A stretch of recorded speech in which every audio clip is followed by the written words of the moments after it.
I was 7 when Star Wars came out, so Lucas makes Star Wars, which basically is, I can imagine when, like a religious zealot finds God, they kind of sit there and they go, whatever religion, then they go, I see it, I get it, I'm enlightened, that's it, I want to go that way. That's like what happened to me at 7, saw this movie. I was having all these feelings of like, connected, and the Force is real, and I'm going to learn the Force, and I have to, this feeling, I was confused, reality was confused with what I was feeling, and they have it right. That was correct, and this is not, this station wagon with my parents, this is not correct.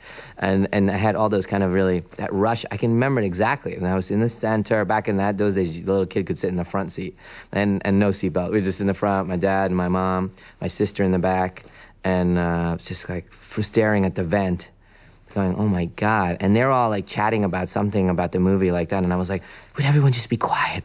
Let's just take in this moment for a second. It was amazing, and I got home, and I was just on this high, literally full-out high for forever. So that kind of kicked it off. And then, Raiders, The Lost Ark at 12.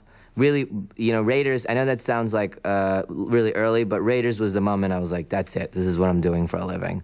12 years old, went with a friend of mine to the movies. Didn't even want to go to this movie. What is archaeology? What is this? I'm not interested. I can't believe you're forcing me. Then there was a huge line. We couldn't sit together. I was so angry.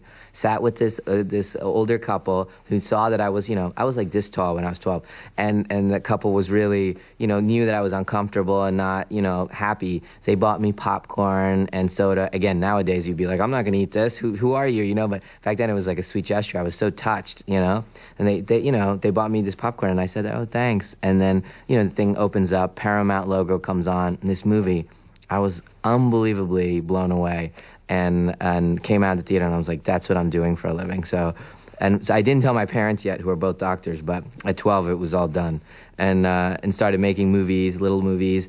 And so I was kind of at the right age, at the right time when, Star Wars, Raiders of the Lost Ark, E.T., all these seminal movies of incredible artistic and entertainment value came out right when I'm so impressionable. And so, the world lost a really mediocre doctor. So that's how it kind of started. When someone comes up to me and says, I want to be a filmmaker, I want to be an actor, I'm trying to talk to my parents, what do you think, what should I do, and all this stuff. And I'm like, if there's a choice involved, don't do it. For sure. If there's a choice, you want to be an engineer, you want to be a dentist, and you're thinking about doing this, I love movies. I want to be a director, I think, Don't do it. Don't do it. If there's no other way, there's just no other way. I was like, imagine you've lost the person that you love. Your parents think you're a failure. Everything has gone wrong. Everything. Do you still want to be and it takes 20 years, 30 years, and everybody says you stink. You're terrible. You spent all that time, all regret. Your whole life is defined by your failure to do this. Is it still something you want to do? Then go do it, because it should be no other choice in the matter. It takes like an irrational passion to do it.